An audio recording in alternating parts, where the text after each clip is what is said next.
সুপ্রিয় দর্শক, আসসালামু আলাইকুম। আমি আমিনুল হক। ভিডিওতে আপনাদেরকে স্বাগতম। সবাইকে অনুরোধ করব ভিডিওটা শেষ পর্যন্ত দেখে যাওয়ার জন্য। দেখুন, মুরারবন্দের মেলায় আসছিলাম ঘুরতে ঘুরতে ঘুরতে চোখের সামনে এমন একটা জিনিস পড়লো, যেটা দেখে এতটাই অবাক হলাম, ভিডিও না করে পারলাম না। তাই ভিডিও করে আপনাদের সাথে শেয়ার করলাম। আপনারাই দেখুন কি একটা অবস্থা। আসলে ইসলাম নিয়ে অনেকে তো অনেক রকম ব্যবসা করেই যাচ্ছে, তার মধ্যে এমন একটা ব্যবসা এখন করে তারা শুরু করলো, মানে ইসলামটাকে কী পর্যায়ে নিয়ে যাচ্ছে তারা, এটাই আমার বোধগম্য নয়। এখানে তারা ইমাম হাসান রাদিয়াল্লাহু তাআলা আনহু, হোসেন রাদিয়াল্লাহু তাআলা আনহু, আলী রাদিয়াল্লাহু তাআলা আনহুর ছবি বিক্রি করতেছে। আসলে এই ছবি তারা কোথা থেকে পেল তার কোনো কিছুই তারা বলতে পারতেছে না। এমনকি আমি তাদেরকে জিজ্ঞেস করেছিলাম যে এই ছবিগুলো আপনারা কোথায় পেলেন। এই আমলে তো ক্যামেরা ছিল না যে কেউ ছবি তুলেছিল, বা এমন কোনো মানুষও নাই যারা তাদেরকে দেখেছিলেন যে ছবি আঁকবেন, এরকম তো কোনো সিস্টেম নাই। তাহলে এই ছবিগুলো আপনারা পেলেন কোথায়? তো তারা আমাকে একটা কার্ড ধরিয়ে দিল, যেই পাবলিশার এই ছবিগুলো বের করেছে। বলছে যে তাদের সাথে যোগাযোগ করুন। আমরা তো আসলে ছবিগুলো কিনে আনছি বিক্রি করার জন্য, আমরা এর বেশি কিছু জানি না। তাও আমি তাদেরকে অনেক বুঝালাম যে এইগুলা আসলে ঠিক না। তারপরও তারা আসলে ছবিগুলো বিক্রি করেই যাচ্ছে, এবং তারা বলতেছে যে আসলে আমরা জানি না, এগুলো আপনারা গুগলে সার্চ দিলে পাবেন। আর এই ছবিগুলো যারা পাবলিশ করছে তারা তো আসলে তারাই বলতে পারবে এই বিষয়ে, আমরা বললে জিনিসটা অ্যাকুরেট হবে না। সো তাদের নাম্বার দেওয়া আছে কার্ডে, নাম্বারে একটা ফোন দিবেন, এই তারা বলছে। তারা আর কোনো কিছুই বলতে পারেনি। এই হচ্ছে বিষয়। আর এই জিনিসটা দেখে এতটাই অবাক হলাম, আমি আপনাদের সাথে শেয়ার না করে পারলাম না, তাই একটা ভিডিও রেকর্ড করলাম। সবাই ভিডিওটা দেখবেন এবং শেয়ার করে মানুষকে সতর্ক করবে যেন এই সব ছবি কিনা থেকে দূরে থাকবেন।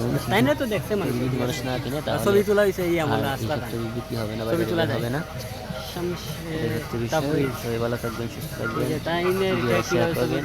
ইমাম হাসান হুসাইন ইয়া বলতো ক্যামেরা আছে না তো বিমানে তো ফাইলে ওইটা আপনার জি ইমাম হাসান ওই ইমাম হাসান তান যে আমল আসলা, যে সময় আসলা এই সময় তো ক্যামেরা আসিল না, বা ছবি তোলার মতো কোনো মাধ্যম আসিল না। এই ছবিগুলা কীভাবে আইছে, কীভাবে মানুষে পাইলো? নেটে মধ্যে সার্চ দিলে ওই ছবিটি পাবে, যে পাওয়া যাইব।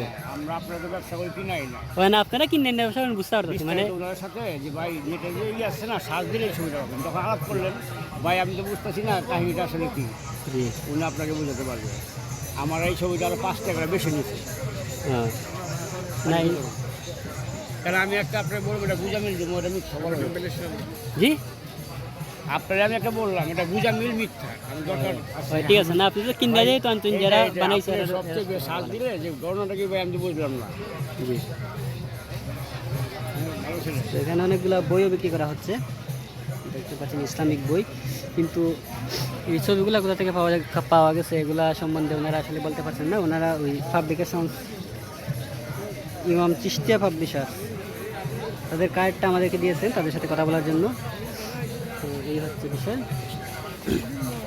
আমাদের কোন দর্শনগুলো দিলেন, কোন দর্শনগুলো অনেক ভালো ভালো বই আছে এখানের মধ্যে। পুরাণ দর্শন, প্রথম খণ্ড, দ্বিতীয় খণ্ড, অনেকগুলো বই আছে। দর্শন, চরম মোদীর দর্শন, এই যে আপনার এই যেগুলো মতভেদ, বাঘের ভেদ, সবগুলো বই আপনি তুলতে পারবেন। ভালো